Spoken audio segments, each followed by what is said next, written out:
Assalamualaikum warahmatullahi wabarakatuh. Perkenalkan, nama saya Irena Rigustian Oksania Dia Cahyo, absen 17 dari 9A. Di sini saya akan mempresentasikan tentang pertempuran di Semarang dan Ambarawa. Untuk yang pertama yaitu konsep pembahasan ada 3. Yang pertama latar belakang, yang kedua pertempuran di Ambarawa, dan yang ketiga pertempuran 5 hari di Semarang. Pertama adalah latar belakang. Ancaman terhadap keutuhan Negara Kesatuan Republik Indonesia setelah diproklamasikannya kemerdekaan Indonesia pada tanggal 17 Agustus 1945 adalah kedatangan Belanda ke Indonesia. Belanda sebagai salah satu anggota sekutu yang memenangkan Perang Dunia Kedua menyatakan berhak atas Indonesia karena sebelumnya mereka menjajah Indonesia. Kedatangan Belanda mendapat perlawanan bangsa Indonesia, apalagi setelah terang-terangan Belanda mulai menduduki wilayah Indonesia. Pertempuran 5 hari di Semarang dan pertempuran di Ambarawa merupakan sebagian perjuangan melawan Belanda secara fisik untuk mempertahankan kemerdekaan. Yang kedua adalah pertempuran di Ambarawa. Yang pertama, pengertian. Pertempuran Ambarawa atau Palagan Ambarawa adalah peristiwa perlawanan yang dilakukan rakyat kepada sekutu yang berada di Ambarawa, Semarang bagian selatan, Jawa Tengah. Yang kedua, tokoh-tokoh yang terlibat. Yang pertama, Letkol Isdiman, gugur pada medan pertempuran Ambarawa. Yang kedua, Kolonel Sudirman sebagai pemimpin pasukan Indonesia menggantikan Isdiman yang gugur terlebih dahulu. Yang ketiga, M. Sarbini sebagai pemimpin TKR Resimen Magelang. Yang keempat, Brigadier Battle sebagai pemimpin tentara Inggris. Yang ketiga adalah kronologi peristiwa. Pada tanggal 20 Oktober 1945, pasukan sekutu di bawah kepemimpinan Battle Brigadier mendarat di Semarang dengan maksud untuk merawat para tawanan perang dan tentara Jepang di Jawa Tengah. Kedatangan sekutu-sekutu ini disertai oleh nikah. Kedatangan sekutu pada awalnya disambut baik.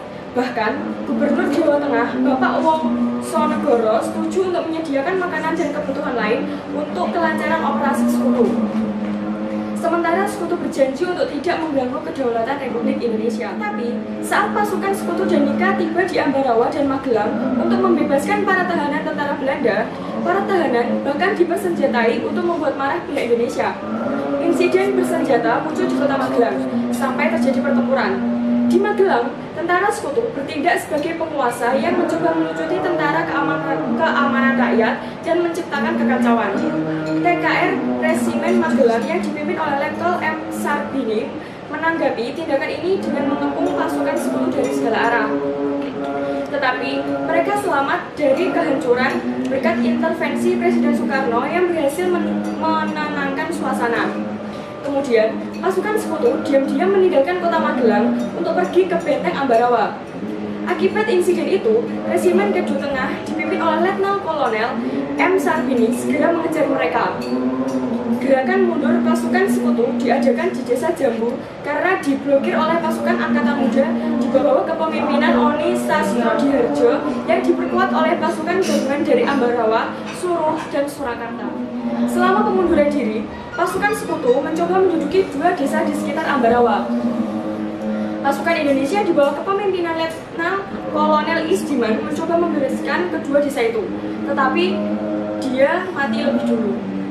Sejak kematian Letnan Kolonel, kehadiran Kolonel Sudirman memberi napas baru bagi pasukan Indonesia. Koordinasi diadakan antara komando sektor dan pengepungan musuh yang semakin sulit. Taktik yang diterapkan adalah serangan serentak di semua sektor.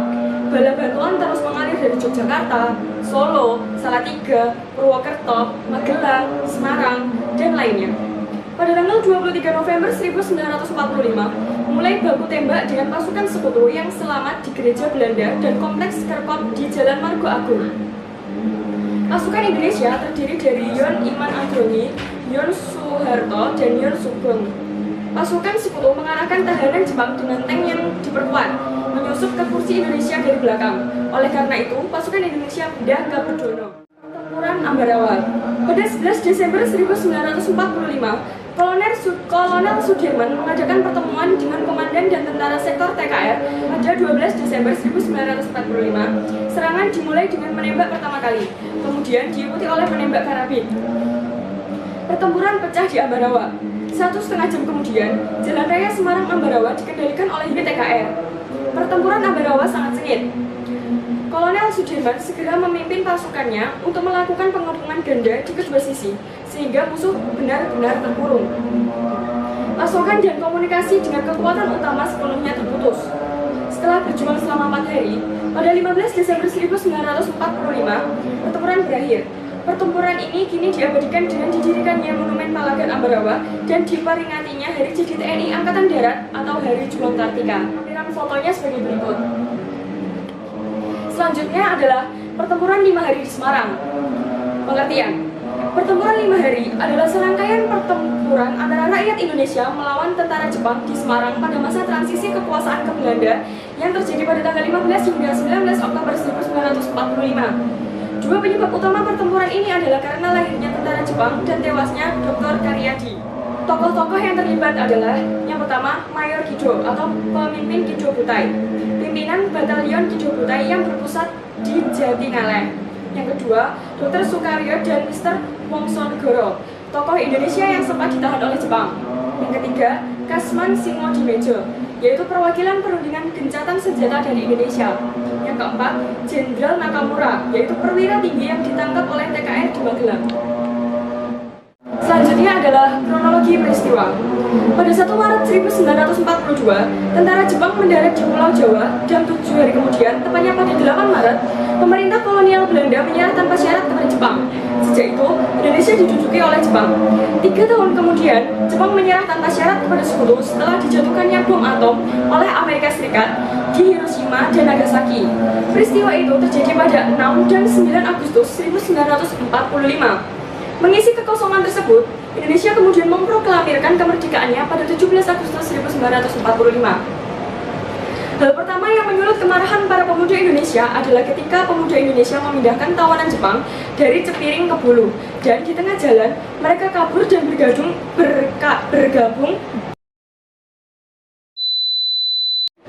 dengan pasukan Kido Butai di bawah pimpinan Jenderal Nakamura.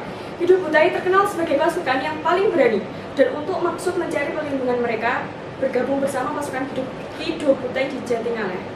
Setelah kaburnya tawanan Jepang, pada Minggu 14 Oktober 1945, pemuda-pemuda rumah sakit mendapat instruksi untuk mencegah dan memeriksa mobil Jepang yang lewat di depan rumah sakit Purusara.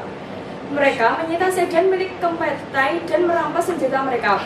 Sore harinya, para pemuda ikut aktif mencari tentara Jepang dan kemudian menjebloskannya ke penjara Bulu.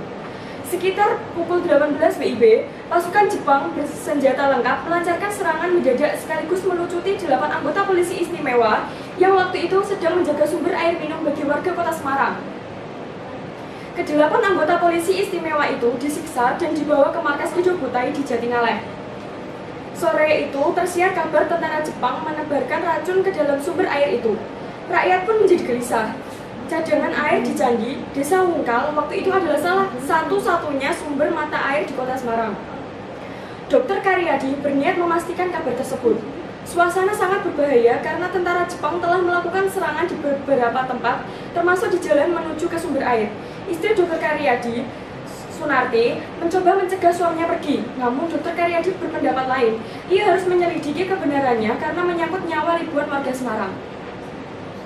Ternyata dalam perjalanan menuju sumber air itu, mobil yang ditumpangi Dr. Karyadi dicegat tentara Jepang di Jalan Pandanaran. Bersama tentara pelajar yang menyopiri mobil yang ditumpanginya, Dr. Karyadi ditembak secara keji. Ia sempat dibawa ke rumah sakit. Ketika tiba di kamar bedah, keadaan Dr. Karyadi sudah sangat gawat. Nyawa dokter muda itu tidak dapat diselamatkan. Ia gugur dalam usia 40 tahun. Pertempuran terjadi mulai tanggal 15 hingga 20 Oktober 1945. Kurang lebih sebanyak 2.000 pasukan Jepang berhadapan dengan TKR dan para pemuda. Peristiwa ini memakan banyak korban dari kedua belah pihak. Bermula ketika kurang lebih 400 orang veteran AL Jepang yang akan dipekerjakan untuk mengubah pabrik gula Cepiring Semarang menjadi pabrik senjata memberontak. Pada saat dipindah ke Semarang, kemudian menyerang polisi Indonesia yang mengawal mereka. Dr. Karyadi menjadi salah satu korban sehingga namanya diabadikan. Namanya diabadikan menjadi salah satu rumah sakit di kota Semarang sampai sekarang.